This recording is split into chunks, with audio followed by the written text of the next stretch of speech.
రేవంత్ రెడ్డి వచ్చినప్పుడు మరి ఉన్న భూమి గుంజుకుంటా అని చెప్తా అంటుండు కదా, ఇది ఎంతవరకు కరెక్ట్ మరి? ఇక నేను ఎంతవరకు చెప్పను చూడుకోడక.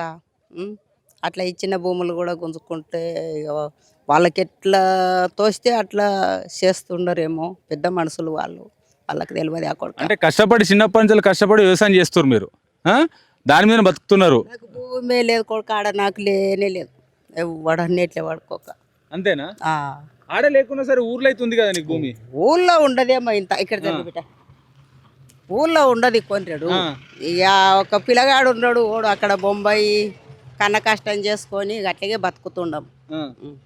మాకేమి ఏమి ఆ భూమి వస్తుంది మేము తింటాము అనేది ఏం లేదు. నాకు అక్కడ భూమే లేదు నాకు. ఆ భూమి లేకున్నా, అక్కడ సైడ్ భూమి లేకున్నా కానీ ఆ చుట్టుపక్కల 5-6 కిలోమీటర్ల దాకా పంటలు వండాయని చెప్పేసి కొంతమంది రైతులు అంటారు. మరి వేరేటోళ్ళు కూడా వండకపోతే మీకు కైకిలు దొరకడం, కూలు దొరకడం ఇబ్బంది కాదా? ఇక నేను ఇట్లా చెప్తా కొడుక, అట్లా వెళ్ళి నేను ఒక్కదాన్ని, నా మస్తు మంది ఉండరు. నీకేమనిపిస్తుంది అసలు? నీ గురించి నువ్వు చెప్పు, వేరేటోళ్ళ గురించి అవసరం లేదు. నాకేమంత కూలి చేసేట అట్లా ఏముండ కొడుక. నేను ఇంత ఏడన్నా ఇంత సగం రొట్టె తిని ఊకే కూసినట్టు అట్లుండా. నేను కూలి మది లేక కైకూళ్ళు అన్నీ చేసుకుంటా పోతా నా కొడుక. పెన్షన్ వస్తుందా మరి నీకు? పింఛన్ లేదు. మరి రేవంత్ రెడ్డి పెన్షన్ ఇస్తలేడా నీకు? ఇస్తున్నాడు, నా మొగానికి వస్తాయి 2000.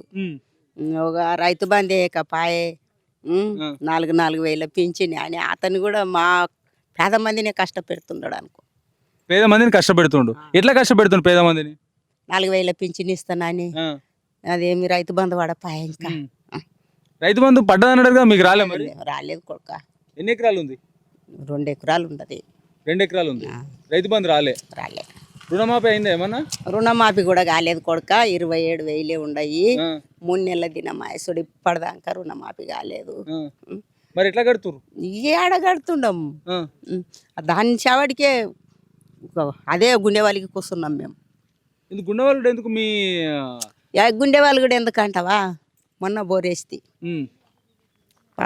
అదే ఏడాది ఆయనో ఏమో, ఆ పైసా ఒక్క రూపాయి ముట్టలేదు. ఇక అది 2 ఎకరాల భూమి ఉండదు అంటే దానికి పైసా అయితేనే కదా కొడుక చేసేది, నాటో బీటో చేసుకునేది. ఇక నీ తప్పు తెచ్చి ఇక అట్లయే కాలం గడుపుతుండము. ఇక ఎట్లా చేయాలి, ఏం చేయాలి, అప్పు ఎట్లాగా తెరవాలి అనేది ఇదే ఆలోచన ఉండదు కొడుక. మరి ఇప్పుడు రేవంత్ రెడ్డి ఇస్తలేడా మరి నీకు? ఏంది పెన్షన్? ఇస్తాడేమో, ఇవ్వపోతే ఏం చేస్తాడు? ఎట్లా వసూలు చేస్తావు మరి? నేను ఎట్లా వసూలు చేస్తున్నా, మొగానికి వస్తుంది. ఇక అవే 2,000 వస్తాయి. ఇక అట్లే కాలం గడుపుకుంటున్నాను కొడుక. అంతేనా? మరి ఇప్పుడు ఉన్న భూమి పోతుంది అంటారు కదా, పోవాలనా వద్దా? ఇక అది ఆ భూములు అక్కడ సర్దుకుండోళ్ళకి ఎరక కొడుక. అక్కడ కాదు మరి, ఈ ఊర్లో ఉన్న 10 కిలోమీటర్ల దాకా వేయింది అనుకో, పంటలు వండలేనుకో, ఏం చేస్తావు మరి? నేనేం చేస్తా చెప్పు, ఆ భూములో ఏం చేసుకుంటారో ఏమో కొడుక, నాకు తెలియదు అవి.